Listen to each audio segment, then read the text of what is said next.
Hi friends, ఈ వారం మన కథ కీడెంచి. ఈ కథ 12th ఏప్రిల్ 2009 ఈనాడు ఆదివారం సంచికలో ప్రచురితమైంది. రచయిత్రి గోగినేనిమణి, చదువుతున్నవారు రాధికా గోగినేని. ఈ కీడెంచి కథ గురించి రచయిత్రి ఏమంటున్నారో విందామా?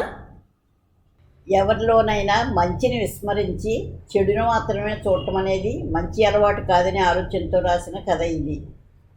విన్నారుగా, ఇక కథలోకి వెళ్దామా? కీడెంచి. నువ్వెప్పుడొచ్చావు పిన్ని? అప్పుడే బయట నుంచి వచ్చిన స్వర్ణ హాల్లో కూర్చున్న కామేశ్వరిని ఆనందంగా పలకరించింది. కామేశ్వరి ముభావంగా నేనొచ్చి 1 గంట అయ్యిందిలే అంది. స్వర్ణ అక్కడే ఉన్న తల్లిదండ్రుల వైపు చూసింది. జయమ్మ, రామచంద్రం కూడా ఏదో ఆలోచనలో ఉన్నట్లుగా దిగాలుగా అనిపించారు. స్వర్ణకేమీ అర్థం కాలేదు. కామేశ్వరి పక్కన కూర్చుని ఏంటి అందరూ అదోలా ఉన్నారు అని అడిగింది. కామేశ్వరి గట్టిగా నిట్టూర్చింది. నేను మోసుకొచ్చిన వార్త అలాంటిది, అందరి మనసులు పాడయ్యాయి అంది. ఊళ్ళో ఎవరికైనా బాగాలేదా? సంశయంగా అడిగింది స్వర్ణ. అందరూ నిక్షేపంగానే ఉన్నారు ఒత్తి పలుకుతూ అంది కామేశ్వరి. మొన్న ఈ మధ్య మా పక్కింట్లో ఉండే రామాయమ్మ వాళ్ళ బంధువులింటికి వెళ్ళొచ్చిందిలే. నీకు కాబోయే అత్తారు ఊరే అది. రామాయమ్మ బంధువులకి మీ అత్తగారు వాళ్ళకి బీరకాయ పీచు చుట్టరికం ఉందట. ఈవిడ ఆ బంధువులతో కలిసి ఒకరోజు మీ అత్తగారింటికి వెళ్ళొచ్చింది. ఆవిడ చెప్పిన సంగతులు విన్నాక నాకు మతిపోయిందనుకో. 2 ఏళ్ల పాటు మంచి సంబంధం కోసం వెతికి చివరికి ఇలాంటి గోతిలో పడ్డామేమిటా అని. స్వర్ణ కొంచెం ఆశ్చర్యంగా, నాన్న వాకప్ చేస్తే కుమార్ గురించి వాళ్ళ కుటుంబం గురించి అందరూ చాలా మంచిగా చెప్పారు కదా అంది. పెదవులు విరిచి చేతులు బార చాపుతూ కామేశ్వరి విసురుగా అంది. కొందరు అలాగే చెప్తారు. మందేం పోయిందని ఏదో ఒకటి చెప్పేసి చేతులు దులిపేసుకుంటారు. ఏదైనా నష్టం జరిగితే మనకే గాని వాళ్ళకి పోయేదేం ఉండదుగా. అసలు సంగతి ఏమిటో చెప్పు పిన్ని కొంచెం అసహనంగా అడిగింది. అయ్యో, చెప్పకుండా ఎలా ఉంటానే, నేను పనిగట్టుకుని వచ్చింది అందుకేగా అంటూ మెటికలు విరుచుకుంది. మనకి ఏదైనా పిండి వంట తినాలనిపిస్తే వండుకోవడానికి బద్దకిస్తాం కానీ నూనె పిండి అయిపోతాయేమో అని అలాంటి చిన్న ఖర్చుల గురించి ఆలోచించాం కదా. కానీ మీ అత్తగారింట్లో మాత్రం అలా ఆలోచిస్తారు. అంత పిసినారులు అన్నమాట. నెలకు సరిపడా తెచ్చుకున్న సరుకుల్లో ఏ కారణం వల్లన్నా ఏదైనా అయిపోతే అలాగే సర్దుకోవాలి కానీ మధ్యలో మళ్ళీ తెప్పించకూడదని వాళ్ళ ఇంట్లో రూల్ ఉందట. అది పెట్టింది ఎవరు? పెద్దవాళ్ళు అనుకునేవు కాదు. పెళ్ళికొడుకు కుమారు చెల్లెలు పేరేదో అన్నారు, అంజునో మంజునో. సంజన అంటూ అందించి, నీకు ఈ కబుర్లన్నీ ఎవరు చెప్పారు పిన్ని అడిగింది స్వర్ణ. ఇంకెవరో కాదు, మీ అత్తగారే స్వయంగా చెప్పిన మాటలు ఇవి. రామాయమ్మ వాళ్ళు వెళ్ళినప్పుడు ఆవిడ అందరికీ పకోడీల ప్లేట్ అందిస్తూ, నూనె అయిపోతుందని మా అమ్మాయి ఇలాంటి టిఫిన్లు చేయనివ్వదు, ఈ రోజుకి పర్మిషన్ ఇచ్చింది, మీ పుణ్యాన మేము తింటున్నాం అని సంబరపడిందట. ఇదే విడ్డూరం అనుకుంటే ఇంకా గొప్ప సంగతి ఏమిటంటే ఆ పిల్లే ప్రతి నెల అన్నగారి జీతం అంతా తీసేసుకుని అతని ఖర్చులకి తనకు తోచినంత ఇస్తుంది. ఆ నెల ఫ్రెండ్స్ ఎవరో వస్తున్నారని ఖర్చులకి కొంచెం ఎక్కువ ఇమ్మని కుమార్ అడుగుతుంటే ఆ పిల్ల ససేమిరా వీల్లేదంటోందట. అన్నా చెల్లెళ్ళు ఇద్దరు మాటలు పక్క గది నుండి వీళ్ళ చెవిని పడ్డాయి కదా, ఇక దాచడం ఎందుకు అనుకోబోలు మీ అత్తగారు అసలు సంగతిని చెప్పేసిందట. సంపాదిస్తున్నా కానీ మా అబ్బాయికి చెల్లెలు పర్మిషన్ లేదే ఖర్చు పెట్టుకునే స్వతంత్రం లేదు అని. తన మాట ఎవరు వినకపోయినా అలిగి అన్నం తినకుండా సాధిస్తుందట. మరి చిన్నపిల్లని ముందు వీళ్లే బాగా గారాబం చేసి ఉంటారు. ఇప్పుడేమో ఏకు మేకైనట్లు అందరిని ఎత్తికెక్కి పెత్తనం చలాయిస్తోందన్నమాట. 1 నిమిషం ఆగి డైనింగ్ టేబుల్ దగ్గరికి వెళ్ళి మంచినీళ్ళు తాగి వచ్చి కూర్చుని జయమ్మ వైపు చూస్తూ మళ్ళీ మొదలుపెట్టింది. అక్కయ్య, నువ్వు చెప్పు, మన స్వర్ణ వాళ్ళ ఇంటికి వెళ్ళాక తనకంటే చిన్నదైన ఆ పిల్ల పెత్తనాన్ని సహించగలదా? లేనిపోని గొడవలు రావు. జయమ్మ ఏం మాట్లాడాలో తెలియనట్లుగా మౌనంగా ఉండిపోయింది. స్వర్ణ కలగజేసుకుంటూ, వాళ్ళ అమ్మాయి అంటే వాళ్ళకు ముద్దు కాబట్టి వాళ్ళంతా తన మాట వింటారేమో కానీ నేనెందుకు వింటాను? నాకేం అవసరం? అయినా తను మాత్రం ఆ ఇంట్లో ఎన్నాళ్ళు ఉంటుంది? పెళ్ళయ్యాక వెళ్ళిపోతుందిగా అంది. అయ్యో, నేను చెప్పబోయే అసలు సంగతి అదేనే తల్లి. కామేశ్వరి చేతులు తిప్పుతూ విసురుగా అంది. ఎంత దూరంలోకి వెళ్తుందో అనుకుంటున్నావు? 1 గంట ప్రయాణం అంతే. చక్కెర ఫ్యాక్టరీ గురవయ్య గారు లేరు? వాళ్ళ అబ్బాయికి ఈ అమ్మాయికి పెళ్లి మాటలు జరుగుతున్నాయి. వాళ్లే ముందుకు వచ్చారని మీ అత్తగారు వాళ్ళు చెప్పుకుంటున్నారు కానీ అసలు సంగతి పిల్లల మధ్య ప్రయాణం నడిచి ఉంటుందిలే. అందుకే ఇక తప్పనిసరి కాబట్టి వాళ్ళ తాహతికి సరితూగేట్టు కాకపోయినా తమ శక్తి కొలది కట్న కానుకలు ఇస్తామని కబురు చేశారట. మీ మామగారు తనకున్న 8 ఎకరాల పొలాన్ని అందులో ఉన్న చిన్న పెంకుటిలతో సహా అమ్మాయి పేరు రాసేయడమే కాక ఇంకో 3 నెలల్లో తను రిటైర్ అవుతున్నప్పుడు అందే డబ్బుతో పెళ్లి ఘనంగా చేసి లోటు లేకుండా అన్ని లాంఛనాలు జరుపుతామని ఒప్పుకున్నారట. వాళ్ళ మధ్యవర్తే నాకు ఈ విషయం చెప్పాడు. వాళ్ళ అమ్మాయికి వాళ్ళ ఇష్ట ప్రకారం ఇచ్చుకుంటారు, దానికి మనమేం చేయగలం అంది స్వర్ణ. సరిగ్గా మీ అమ్మా నాన్న అన్నట్లే నువ్వు అన్నావు. మీకు లోకం పోకడ తెలిస్తేగా నల్లనివన్నీ నీళ్లు తెల్లనివన్నీ పాలు అనుకుంటారు. మనమేం చేయగలం అంటావింటే సంబంధాన్ని క్యాన్సిల్ చేసుకోవడం మన చేతిలోని పనేగా. రిటైర్ అయ్యాక ఆ పెద్దవాళ్ళకి జీవితం అంతా పెన్షన్తోనే గడవాలి. ఈ రోజుల్లో అవే మూలకు సరిపోతాయి. ఏ కష్టం వచ్చినా ఏ పెద్ద ఖర్చు మీద పడినా ఇక కొడుకే భరించాలి. పెద్దవాళ్లతో వియ్యమందగానే సరే, వాళ్ళ తాహకు తగ్గట్లుగా వాళ్ళకి అచ్చట్లు ముచ్చట్లు జరపద్దు. ఆస్తి మొత్తం గుత్తంగా కూతురికి ఇచ్చేసి బాధ్యతలన్నీ మీ నెత్తికెక్కిస్తారన్నమాట అక్కసగా అంది కామేశ్వరి. రామచంద్రం కుర్చీలో అసహనంగా కదిలాడు. ముహూర్తం 20 రోజుల్లోకి వచ్చాక ఇలాంటి విషయాలు పట్టుకుని వెనకడుగు వేయలేంగా అన్నాడు. కామేశ్వరి రుసరుసలాడుతూ, అదేంటి బావా అలా మాట్లాడుతున్నావు? ఈ రోజుల్లో పెళ్ళైన వాళ్ళు విడాకులు తీసుకోవడమే మామూలు విషయం అయిపోయింది. విడాకుల కోసం కోర్టు చుట్టూ తిరగాల్సిన అవసరం లేకుండా మనకి ఈ విషయాలన్నీ ముందే తెలిసాయి కాబట్టి ముందే కాదనుకోవడం మంచిది కాదు అంది. కామేశ్వరి అందరి వైపు తన చూపులు తిప్పింది. ఎవరూ మాట్లాడలేదు. నిట్టూరుస్తూ జయమ్మతో అంది, అక్కయ్య, చేతులు కాలాక ఆకులు పట్టుకోవడంలా కాకుండా ముందే ఆలోచించమని చెప్తున్నాను. నీకు గుర్తుందిగా, మన ఊళ్ళో బంగారమ్మ పెద్ద కూతురు అత్త ఆడబడుచులు ఆరళ్ళు పడలేకే కదా ఊరేసుకుని చనిపోయింది. అంతెందుకు, మొన్నే మధ్యగా మా అత్తగారి చిన్న ఆడబిడ్డ 2వ కూతురు కూడా ఆడపడుచుల అఘాయిత్యం భరించలేకే కదా నూతిలోకి దూకింది. కాకపోతే చావు తప్పి కన్నులొట్టబోయినట్లుగా చెయ్యరగొట్టుకుని చివరికి ప్రాణాలతో బయటపడింది. కానీ అక్కడక్కడ అయినా ఇలాంటి ఘోరాలు వింటూనే ఉన్నాంగా. మన స్వర్ణేమో నోట్లో నాలుగు లేనంత మెత్తన, అవతల ఆడపడుచు అందరినీ తన చెప్పు చేతల్లో ఉంచుకోగలిగేంత గడుసు పిండం. అంతేకాకుండా వాళ్ళేమో అబ్బాయికి పైసా ఆస్తి లేకుండా చేస్తున్నారు. ఇవి లొసుగులు. ఆ పైన మీ ఇష్టం, ఆలోచించండి. ఏదో ఆలోచనలో మునిగినట్లున్న స్వర్ణ తేరుకుని చిరునవ్వు నవ్వింది. పిన్ని, నువ్వేం భయపడకు. సంజన గడుసైతే నేను మహాగడుసు. సాగనిస్తేనే ఎవరైనా మన మీద స్వారీ చేయగలుగుతారు.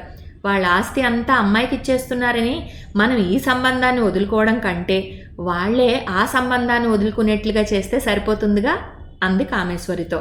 కామేశ్వరి గట్టిగా నిట్టూరుస్తూ, వాళ్ళందరూ ఒకటి, నీ మాట ఎందుకు వింటారే అంది. సంజన చదువు పూర్తయ్యాక 4 నెలల తర్వాతనే కదా పెళ్లి చేయాలనుకుంటున్నారు. నేను ఈలోగానే వాళ్ళ కోడలను అవుతానుగా. నా మాట ఎందుకు వినరు? అయినా నా దగ్గర ఒక అస్త్రం ఉందిలే అంది ధీమాగా. ఆందోళనగా ఉన్న రామచంద్రానికి స్వర్ణ మాటలతో స్థిమితం వచ్చి తేలిగ్గా ఊపిరి పీల్చుకున్నాడు. అతను కూతురికి సంబంధం నిశ్చయించినప్పుడు మంచి కుటుంబం, అబ్బాయికి మంచి ఉద్యోగం ఉంది, బుద్ధిమంతుడు, ఈ విషయాలకే ప్రాధాన్యత ఇచ్చాడు. ఇప్పుడేమో మరదలు వచ్చి కొత్త సంగతులతో మెలికి పెట్టింది. జయమ్మ చెల్లెల మాటలకే మొగ్గు చూపిస్తోంది. భార్యను ఒప్పించే గాని నొప్పించి ఏ పని చేయలేడతను. అందుకే మనసులోనే మదన పడుతున్న అతనికి స్వర్ణ మాటలతో భరోసా వచ్చింది. స్వర్ణ పర్వాలేదంటోంది కాబట్టి ఇక వాదనలు అనవసరం అని చెప్పి అదే ఆఖరు మాట అన్నట్లుగా రామచంద్రం అక్కడి నుంచి లేచి వెళ్ళిపోయాడు. కామేశ్వరి మొహం చిన్నబోయింది. ఇదేమంత పట్టించుకోవాల్సిన సంగతి కాదన్నట్లుగా తేల్చేశాడు బావ. తోచి తోచనమ్మ తోడుకోడలు పుట్టింటికి వెళ్ళిందన్నట్లుగా చివరికి నాకు అనవసరమైన విషయంలో నేను వేలు పెట్టినట్లయింది అంది నిష్ఠూరంగా. బాగుంది, నీ తప్పు లేకుండా నీకు తెలిసిన విషయాలు మా చెవిని వేశావు. ఎవరి కర్మకు ఎవరి కర్తలు అన్నట్లుగా ఎలా జరగాల్సి ఉందో అలా జరుగుతుంది. ఏం చేస్తాం అంది జయమ్మ నిట్టూరుస్తూ. పెళ్లి రోజున విడిది నుండి సంజన తన బంధువులావిడిని తీసుకుని స్వర్ణ ముస్తాబవుతున్న గదిలోకి వచ్చింది. ఆవిడ స్వర్ణను ముందుగా చూడాలనుకుంటే తీసుకువచ్చానని స్వర్ణకు పరిచయం చేసింది. పట్టుచీర కట్టుకుని కూర్చున్న స్వర్ణకు పూలజడ వేయడం పూర్తయింది కానీ ఇంకా నగలు అలంకరించలేదు. మెడలో సన్నటి గొలుసు మాత్రమే ఉంది. ఆ బంధువులావిడ స్వర్ణను పరిశీలనగా చూస్తూ, అమ్మాయికి సింపుల్గా ఉండటమే ఇష్టం, నగలు పెట్టుకోదు అని చెప్పి మా ఇంటికి ఇలాగే పంపించారు కదా అంది హాస్యంగా. అది నిజమే, మీరు బాగానే తెలుసుకున్నారు. ఇంకా సమయం మించిపోలేదు, ఆలోచించుకోండి అంది అక్కడే ఉన్న కామేశ్వరి వేళాకోళంగానే. సంజన స్వర్ణ వైపు ఇష్టంగా చూసి చిరునవ్వుతో, మా వదినే బంగారం, వేరే నగలెందుకు అంది. సంజనతో వచ్చిన బంధువులావిడ, అదేమిటే నువ్వు వాళ్ళ వైపు మాట్లాడుతున్నావు? మనం మగపెళ్లి వారం, వంకలు పెట్టాలి, అది మన హక్కు అంది నవ్వుతూ. సంజన స్వర్ణ భుజం చుట్టూ చెయ్యి వేసి, నిశ్చితార్థం రోజునే వదిన మా ఇంటి అమ్మాయి అయిపోయింది. తన్ను ఎవరు వేలెత్తి చూపినా నేను ఊరుకోను అంది. అమ్మో, నువ్వు నిజంగానే మీ వదిన మీద ఈగను కూడా వాళ్ళనిచ్చేట్లేవు అంటూ అందరూ సరదాగా నవ్వారు. సంజన వాళ్ళు వెళ్ళిన కాసేపటికి స్వర్ణను అలంకరిస్తున్న వాళ్ళు బయటకు వెళ్ళారు. కామేశ్వరి బుగ్గలు నొక్కుంటూ, ఆ పిల్ల గడుస్తానం ఎలాంటిదో నేను చెప్పలేదు, ఇప్పుడు నువ్వే చూసావుగా అంది స్వర్ణతో. స్వర్ణ ఆశ్చర్యపోతూ, అదేమిటి పిన్ని, తను నన్నే సపోర్ట్ చేసిందిగా అంది. నీకేం తెలియదని నేను అందుకే అంటున్నాను. మెచ్చుకుంటున్నట్లుగా మాట్లాడి నీకు కుచ్చుటోపి పెట్టేసింది. ఆ మాత్రానికే నువ్వు నిజంగానే మురిసిపోతున్నావు. తనకు ఎదురు లేకుండా చేసుకోవడానికి మంచి మాటలతో అప్పుడే నీ ముందర కాళ్ళకు బంద వేస్తోంది. స్వర్ణ కళ్ళెగరేస్తూ, అదేమిటో నేను చూస్తాగా అంది. స్వర్ణ అత్తగారింటికి వెళ్ళిపోయింది. కొన్నాళ్ల తర్వాత కామేశ్వరి ఎవరో బంధువుల పెళ్లికి వెళ్ళి వస్తూ మధ్యలో స్వర్ణ అత్తగారి ఊళ్ళో ఆగింది. అప్పుడు స్వర్ణ అత్తమామలు కూడా బంధువుల పెళ్లికి వెళ్ళారు. కుమార్ ఆఫీస్కి, సంజన కాలేజ్కి వెళ్ళగా స్వర్ణ ఒక్కతే ఇంట్లో ఉంది. పిన్నిని ఆనందంగా ఆహ్వానించింది. కాసేపయ్యాక కామేశ్వరి, బాగా చిక్కినట్లున్నావే, మీ అత్తగారు వాళ్ళు నిన్ను కడుపు నిండా తినివ్వటం లేదా ఏమిటి అంటూ ఆరా తీసింది. నీకు చిక్కినట్లు కనిపిస్తున్నానా అంటూ స్వర్ణ నిట్టూర్చింది. దిగాలుగా మొహం పెట్టి, ఈ మధ్యలో నేను 2 కేజీలు బరువు పెరిగానని చెప్పి ఇంకొక కేజీ అయినా పెరగడానికి వీల్లేదని సంజన నాకు వార్నింగ్ ఇచ్చి రాత్రిపూట పుల్కాలే తినాలని ఆర్డర్ వేసింది. అప్పుడేమో అనుకున్నాను కానీ పిన్ని, నేను తన పెత్తనానికి తలవంచక తప్పలేదు అంది. కామేశ్వరి కళ్ళు పెద్దవి చేసి చూసింది. చూసావా నేను చెప్పింది ఎలా నిజమైందో.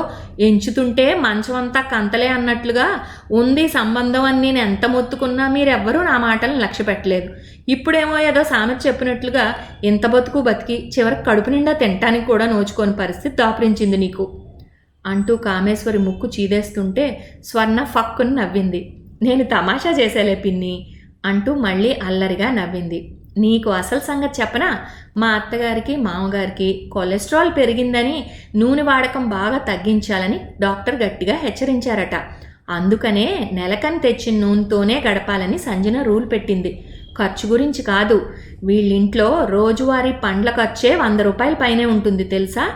ఇంకో సంగతి, మామయ్య గారు తను ఉద్యోగం చేస్తున్నాను కదా అని కుమార్ని తన శాలరీ అంతా బ్యాంకులో వేసుకోమని చెప్పారట. అయితే అతను ఫ్రెండ్స్తో పార్టీలకి ఖర్చు చేసేస్తుంటే సంజన అన్నగారితో ఒక ఫ్లాట్ కొనిపించి బ్యాంక్ లోన్ ఇన్స్టాల్మెంట్స్కి ఎక్కువ మొత్తాన్ని జమ చేసి మిగతాది మాత్రమే అతని ఖర్చులకి ఇస్తోందన్నమాట. అతని దుబారా ఖర్చుల్ని తగ్గించి ఆదా చేయించే ప్రయత్నమే తప్ప మరొకటి కాదు. బరువు పెరిగి అందం ఆరోగ్యం చెడగొట్టుకుంటానేమోననే శ్రద్ధతోనే సంజన నాకు రూల్ పెట్టింది. ఈ ఇంట్లో అందరి మధ్య అపురూపమైన ఆత్మీయానుబంధం ఉంది. ఒకరి మాటను ఒకరు కాదని మనసు నొప్పించలేరు. సంజన తన మాట ఎవరైనా వినకపోతే అలిగే మాట నిజమే, కానీ పిన్ని ఆపేక్షతో ఆత్మీయతతో చలాయించే అధికారానికి తలవంచటం ఇంట్లో వాళ్ళందరికీ ఇష్టమే. ఒక్క క్షణం ఆగి స్వర్ణ మళ్ళీ చెప్పింది. మా అత్తగారు సంజన పెట్టే రూల్స్ గురించి తమాషాగా సరదాగా చెప్తే మీ రామాయమ్మ వాళ్ళకి వేరేగా అర్థమైంది. ఒకరి మాటలు ఇంకొకరి దగ్గరికి చేరేటప్పటికీ వాటి రంగు రుచి మారిపోతాయి అనటానికి ఇదే ఉదాహరణ. అర్థమైందా పిన్ని? కామేశ్వరి స్వర్ణవైపు విచిత్రంగా చూసింది. అత్తగారింట్లోని లోటుపాట్ల గురించి ఏకరువు పెట్టకుండా వాళ్ళ గురించి గొప్పగా మాట్లాడటం ఆమెకి మింగుడు పడలేదు. మొహం చిట్లించి చూస్తూ, నువ్వు అమాయకురాలివి, ఎవరైనా నిన్ను చిటికలో బొట్లో పెట్టేయగలరు. అది అలా ఉంచు కానీ మా ఊళ్ళో మీ ఆడబిడ్డకి గురవయ్య గారి అబ్బాయికి పెళ్లి కుదిరిందని చెప్పుకుంటున్నారేమిటి? ఈ పెళ్లి జరగదని నీ దగ్గర ఏదో ఉపాయం ఉందని చెప్పావు కదే అని అడిగింది. అవును అన్నాను. ఈ పెళ్లి ఆపటానికి నేను ఏ బాణాన్ని ఎక్కుపెట్టాలని అనుకున్నానో సరిగ్గా అదే పాయింట్ని సంజన లేవనెత్తింది. దాంతో నేను మాట్లాడాల్సిన అవసరమే లేకుండా పోయింది. మరి ఏమిటే అర్థం కాకుండా తికమక్కగా చెప్తున్నావు, సరిగ్గా చెప్పు కామేశ్వరి విసుక్కుంది. సరేలే, వివరంగానే చెప్తాను. నేను అనుకున్నది ఏమిటంటే, ఈ రోజుల్లో అందరూ అమ్మాయిలకి అబ్బాయిల్లాగే ఏ చదువైనా చెప్పిస్తున్నారు. అమ్మ వాళ్ళు కూడా నన్ను అలాగే చదివించారు కదా. మాకు 6 ఎకరాల పొలం ఉంటే నాకు 3 ఎకరాలు ఇచ్చారు, మిగతాది తమ్ముడికేగా. సంజన కూడా కుమార్లాగే చదువుకుంది. ఉన్న భూమిలో సగభాగంగా సంజనకి 4 ఎకరాలే ఇవ్వాలి కానీ అంతా ఇవ్వడం ఏం సబబు? తల్లిదండ్రులు పిల్లలకు తమ ఇష్ట ప్రకారమో లేక పరిస్థితులు బట్టో ఎక్కువ తక్కువలు ఇవ్వడం జరుగుతూనే ఉంటుంది, కానీ మామూలుగా అయితే సమానంగానే ఇవ్వాలి కదా. ఈ పాయింట్తో సంజనకి ఇచ్చే కట్న కానుకల విషయంలో నా అభ్యంతరాన్ని చెప్పాలనుకున్నాను. నిజమేనే, నీ ఆలోచన బాగానే ఉంది, చెప్పావా మరి? అదే కదా నేనంటున్నది. నాకు ఆ అవసరమే రాలేదని. నేను సంధించాలనుకున్న బాణాన్ని సంజన తన చేతిలోకి తీసేసుకుంది. తనకు ఈ కట్న కానుకల విషయం ముందుగా తెలియదు కాబోలు. మొన్న ఈ మధ్య ఇక్కడికి మధ్యవర్తి వచ్చినప్పుడు పెళ్లి మాటలు జరుగుతుంటే విని ఆశ్చర్యంగా నా అభిప్రాయాన్నే తను చెప్పింది. తల్లిదండ్రులకి పిల్లలందరూ సమానమే కాబట్టి ఆస్తిపాస్తులు సమానంగానే ఇవ్వాలి కానీ వాళ్ళ అంతస్తు పెద్దదని మీరు నాకు ఎక్కువ ఇవ్వడం ఏమిటి? దీనికి నేను ఒప్పుకోను. వాళ్ళ తాహతకు తగ్గ సంబంధాన్ని చూసుకోవచ్చని కబురు పంపించండి అని ఖచ్చితంగా చెప్పేసింది. తన మాట వినకపోతే ఊరుకోదని తెలుసు కదా, అందుకని అలాగే చేశారు. బాగానే ఉంది. అలా అంటే వాళ్ళెందుకు ఒప్పుకుంటారు? వాళ్ళేమైనా పిచ్చివాళ్ళ? ఇంతకు మించిన గొప్ప సంబంధం వాళ్ళకి రాదని అనుకోవడానికి వాళ్ళు వెనక్కిపోయి ఉండాలే. మరి పెళ్లి కుదిరిందని అనుకుంటున్నమాట నిజం కాదా? నువ్వు అన్నట్లుగా వాళ్ళు పిచ్చివాళ్ళేం కాదు పిన్ని, తెలివైన వాళ్లే. అందుకే కోడలు తెచ్చే కట్న కానుకల కంటే ఆమె మనసే ముఖ్యమని తెలుసుకోగలిగారు. తనకంటే కూడా అందరి గురించి ఎక్కువగా ఆలోచించే మంచి మనసున్న అమ్మాయి మా కోడలు కావడమే మాకు గొప్ప అదృష్టం, కట్న కానుకల పట్టింపు లేదు అని చెప్పి సంబంధం ఖాయపరుచుకున్నారు. ఇది సంగతి. ఇప్పుడు అర్థమైందా? చిరునవ్వుతో అడిగింది స్వర్ణ. కామేశ్వరి చేదు మింగుతున్నట్లుగా మొహం పెట్టింది. అంతా తనకే ఇస్తానంటే వద్దనే వాళ్ళు కూడా ఉంటారా? ఆ పిల్ల మాటలు నమ్మకు. ఏదో మాయామర్మం ఉండే ఉంటుంది. కనిపెట్టి చూస్తూ ఉండు. పెద్దలు కీడెంచి మేలెంచమని అన్నారు. పిన్ని! కామేశ్వరి మాటలు పూర్తి కాకముందే స్వర్ణ గట్టిగా అరిచింది. మరు నిమిషంలోనే కోపాన్ని సంభాళించుకుంది. కొందరికి తన వారిలో తప్పులు కనిపించవు, ఎదుటివారిలో మాత్రం ఒప్పులు కూడా తప్పులుగానే అనిపిస్తాయి. అది ఓ రోగ లక్షణమే. వ్యాధి ముదరక ముందే మందు వేయాలి. పిన్ని మనసు నొచ్చుకుంటుందేమోనని ఉపేక్షించి ఊరుకోకూడదు అనుకున్న స్వర్ణ అయోమయంగా చూస్తున్న కామేశ్వరితో స్థిరంగా చెప్పింది. నిజమే పిన్ని, మన వాళ్ళు కీడెంచి మేలెంచమని చెప్పారు. అంటే ఏ విషయాన్నైనా 2 రకాలుగాను ఆలోచించుకోమని అర్థం. కానీ అన్నింటికీ కీడు మాత్రమే ఎంచమని కాదు కదా. అందరిలోనూ చెడును మాత్రమే చూడటం చేటును తెస్తుంది. మంచిని మంచిగా చూడటం అనేది మన మనసుకి మంచిది, మేలు చేస్తుంది. ముళ్ళు గుచ్చుకున్నట్లుగా చురుక్కుమంది కామేశ్వరికి. ఇదేమిటి, గుడ్డొచ్చి పిల్లని విక్రించినట్లుగా తనకే చెప్తుంది? చిన్నప్పటి నుంచి తెలిసిన పిల్లేనా? తలెత్తి స్వర్ణ వైపు విభ్రాంతిగా చూసింది. కథ సమాప్తం. వచ్చే వారం ఇంకో కథతో కలుద్దాం.